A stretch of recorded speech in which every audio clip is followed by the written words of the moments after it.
In August 2015, a man in Ohio walked into a bank and successfully robbed it, without firing a shot or getting immediately caught. He had a solid disguise.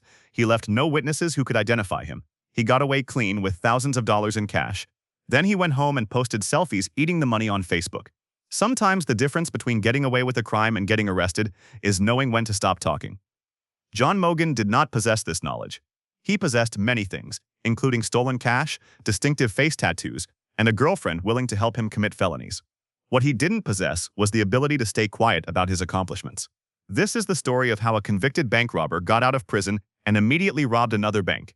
Apparently, 5 years behind bars taught him nothing, except that he really enjoyed robbing banks. It's about face tattoos that say loyalty's thin, and planning that proved loyalty to stupidity is actually quite thick. It's about why social media has become law enforcement's favorite investigative tool. It's about 36 days of freedom, one bank robbery, multiple incriminating photos, and the fastest return to prison in recent Ohio history. Sometimes people learn from their mistakes. John Mogan learned to take better selfies. He didn't learn anything useful about not documenting crimes, but his photo composition skills improved dramatically between the robbery and his arrest.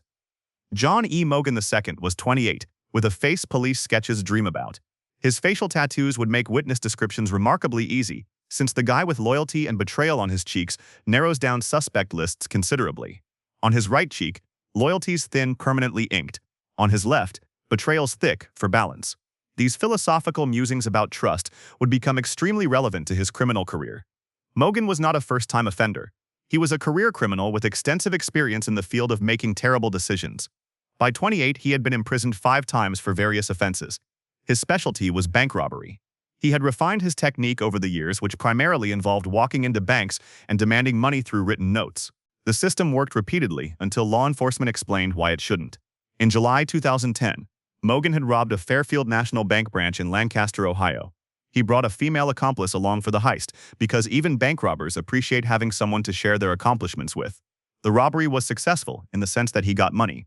It was unsuccessful in the sense that he got arrested, convicted, and sent to prison for 5 years. Prison is theoretically designed to rehabilitate criminals and teach them to make better life choices. For Mogan, prison primarily taught him that he didn't like prison and would prefer not to be there. The lesson about not committing crimes that lead to prison somehow failed to penetrate. He spent 5 years behind bars contemplating his future and apparently concluded that more bank robbery was the answer. On July 19, 2015, John Mogan walked out of an Ohio State prison as a free man. Smoke. Whether I'm following up with our allocations or follow-up sessions on Landis and Pulosinem on this girl right now. He had served his time, he had paid his debt to society. He was starting a mandatory 3-year parole term, which came with very specific rules about not robbing any more banks. The authorities explained these rules carefully. Mogan nodded along and probably wasn't listening. Freedom tasted good after 5 years of incarceration. Mogan had 36 days to enjoy his liberty, reconnect with friends and family, find legitimate employment, and build a law-abiding life. He spent this time preparing to rob another bank. Rehabilitation is a process, and Mogan decided to skip most of the steps. During his brief period of freedom, Mogan began dating Ashley K. Dubois. Ashley was 24 years old and made questionable romantic choices. Dating a man with face tattoos about betrayal who just got out of prison for bank robbery suggests optimism about human nature or a fundamental misunderstanding of red flags. Ashley would prove to be a very supportive girlfriend in the worst possible ways. The couple apparently bonded over their shared interests, which included making poor decisions and not thinking about consequences.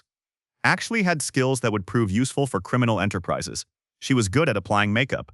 This talent would become important when your boyfriend has extremely recognizable facial tattoos and plans to rob a bank in a small town where everyone notices everything. On August 24, 2015, exactly 36 days after prison release, John Mogan decided to rob another bank. He had been free for just over a month. His parole officer probably thought things were going well. Mogan had other plans. He selected the Savings Bank in Asheville, Ohio. Asheville is a village of 4,000 people 20 miles south of Columbus, where bank robberies are very memorable. The planning phase involved actually applying makeup to John's face to cover his distinctive tattoos. Loyalty's thin and betrayal's thick would be recognizable to anyone who had seen his mugshot or interacted with him socially. The makeup application was thorough. Ashley took her time making sure the tattoos were concealed. This was good thinking.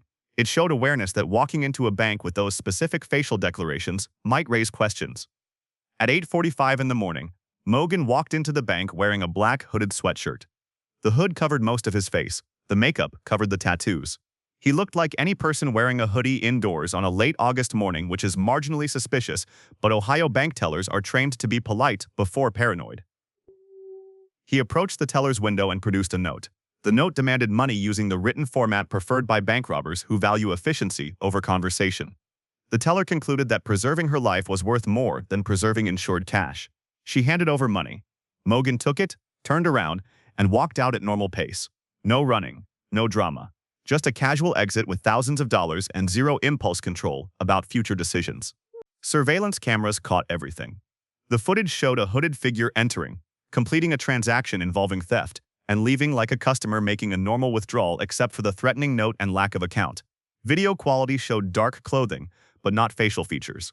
The makeup worked. The hood worked. Everything worked perfectly, until the Facebook celebration party 4 days later. Mogan walked out and left on foot. He had pulled off a clean robbery. No weapons used, no one hurt. He had the money. He had escaped. All he needed now was basic criminal discipline for a few months. Lay low. Avoid attention. Do not post photographic evidence on social media. These instructions weren't written anywhere, but existed in the Universal Handbook of Things Criminals Should Know. For 4 days, Mogan kept a low profile. Police investigated. Witnesses were interviewed. Surveillance footage was reviewed. Tips came in but led nowhere useful. Smiling his eyes. The heirs expressing his absence shook out him and sign-gave by fleeing, until he stayed couldn't look at Krantz. The case required actual detective work, which meant time, effort, and following leads that didn't produce immediate arrests. Then on August 28th, Mogan decided to save everyone the trouble by posting photographic confessions with captions. Modern law enforcement has never been easier. He and Ashley took pictures with the stolen money. Not subtle pictures. Not pictures where the cash happened to be visible in the background. Pictures specifically designed to show off large amounts of cash. Pictures where Mogan held thick wads of bills in both hands. Pictures where the money was prominently displayed. Pictures that screamed, "Look at all this cash I definitely obtained through legal employment." One photo showed Mogan and Ashley posing together in front of a women's bathroom. Mogan was holding cash in both hands, with a huge smile on his face. Ashley was hugging him from behind, looking equally pleased with their financial situation. The bathroom location added a touch of class to the criminal documentation. Nothing says successful bank robbery quite like a restroom selfie. These photos were uploaded to their joint Facebook account. Not a private account, not a lockdown profile with strict privacy settings. A public Facebook account that anyone could view. The couple's friends could see the photos. Their families could see the photos. Law enforcement could see the photos. The entire internet could see the photos if they looked hard enough. But the couple wasn't done documenting their crimes. On August 31st, 1 week after the robbery, Mogan posted additional photos featuring even more creative cash displays. One picture showed him holding a fat stack of money up to his ear like a telephone. Because apparently money can't buy common sense, but it can pretend to be telecommunications equipment. The symbolism was lost on Mogan, but not on investigators. Another photo showed Mogan with a thick wad of bills stuffed partway into his mouth. Snop. Whether on isbritation, they row. Guess between, to uppsing spot gets hold them again. Echo, you'll get me. Amy is getting our little links, and like the thing it. He places him obsessed the big kills. That's a sufficed I want you can do, but Mogan would come to one fall, and he probably can law dear, but he fucked. So tug you per eye. See other stop this from life in him. You begun that. So the ever dominate was sick. He plain weaves in his head ahead you. He's just In. And that's an exact thing, Logan, yeah. Hicked bloods. Caps them, crooked. He says those all we go. He do into side hurt shooks. What if he made up a plow line? He reported it. Like Boris got a brush. The captain, the innate. So course was. He missed a minier with slang. 6 bands means $6,000. The spelling and grammar suggested excitement overcame proofreading. The public confession suggested that lying low wasn't part of the plan. The Facebook posts attracted attention. One of Mogan's relatives commented on a photo. Didn't hook a brother up. The family member appeared disappointed at not receiving a share of the obviously legitimate earnings. Mogan responded, "That's called a mixed stack." The exchange happened publicly where everyone, including law enforcement, could read it. Family dynamics were complicated by the stolen cash and lack of profit sharing. Police investigating the bank robbery had been following leads that weren't producing results. Then Central Ohio Crime Stoppers received a tip about the Facebook photos. Someone had seen Mogan's social media bragging and connected the dots between the recent bank robbery and the suddenly wealthy convicted bank robber posting selfies. The tip was forwarded to investigators, who immediately became very interested in John Mogen's online presence. Detectives pulled up Mogen's Facebook account and found photographic evidence of financial abundance that couldn't be explained by legitimate means. They also pulled Mogen's criminal record and discovered extremely relevant information. John E. Mogen II had been released from prison on July 19th after serving 5 years for robbing a bank in Lancaster, Ohio. Lancaster is 20 miles from Asheville. The proximity was not coincidental. The timeline made investigators suspicious. Released from prison on July 19th, bank robbery on August 24th, Facebook photos showing unexplained cash on August 28th and 31st. Mogen had been free for exactly 36 days when he allegedly robbed the bank. His 3-year parole term had barely started and already included apparent felonies. The surveillance footage matched Mogen's build and height, even with the hoodie concealment. Lieutenant Dale Parrish of the Pickaway County Sheriff's Office reviewed the case. He examined the Facebook photos showing Mogen with large amounts of cash. He noted that Mogen had no legitimate employment generating income of that magnitude, Parrish told reporters. His lack of fruitful employment at the time wouldn't generate money to that extent. It was police speak for unemployed people don't normally have thousands without something illegal happening. Parrish also offered another observation that summarized the entire situation perfectly. Good decision-making isn't his strong suit. This was generous phrasing. Mogen's decision-making wasn't just weak. It was catastrophically bad. He had gone from successfully robbed a bank to posted evidence on Facebook in 4 days. The gap between criminal competence and criminal stupidity had never been shorter. On September 21st, nearly a month after the robbery, police arrested John Mogen and Ashley Dubois. The arrests were not dramatic. Officers knew exactly where to find them because Mogen helpfully maintained a public social media presence. Both were taken into custody without incident. Neither seemed surprised. The Facebook evidence made denials pointless. The charges were serious. Mogen faced third-degree robbery and fifth-degree theft, both felonies. Ashley faced the same charges for her role as accomplice. The prosecution had surveillance video showing the robbery. They had Mogen's criminal history, including a previous bank robbery conviction.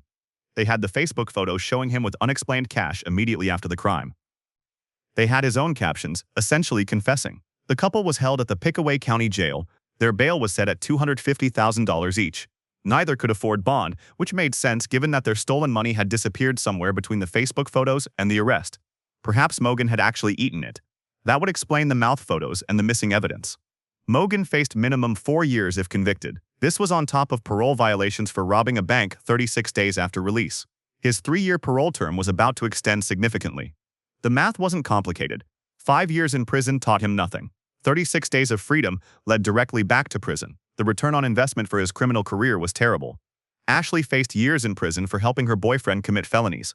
The makeup skills that concealed his tattoos worked perfectly during the robbery. The Facebook posts that revealed everything worked perfectly for prosecutors. Ashley chose to date a career criminal with face tattoos. Then helped him rob a bank. Then posed for incriminating photos. Each decision was worse than the last. The Facebook photos remained online as public evidence of the world's most documented bank robbery. The images showed 2 people celebrating their crime with the same energy most people reserve for vacation photos or graduation pictures. Mogen looked happier with stolen cash than most people look at their own weddings. The joy was real. The intelligence was absent.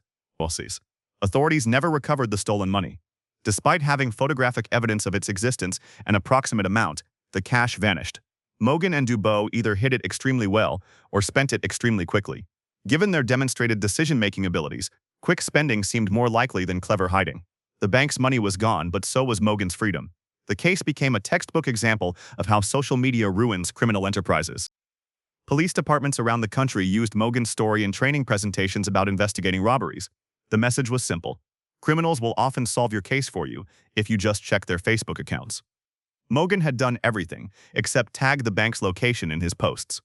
The irony of Mogen's facial tattoos wasn't lost on anyone. Loyalties thin and betrayals thick decorated his cheeks as philosophical statements about trust and relationships. He proved loyal to criminal stupidity and betrayed his own freedom by posting evidence online. The tattoos were accidentally prophetic. He had remained loyal to terrible decision-making and betrayed himself through social media. Looking back, every choice Mogen made after walking out of the bank was worse than the one before. Successful robbery became failed robbery the moment he reached for his phone.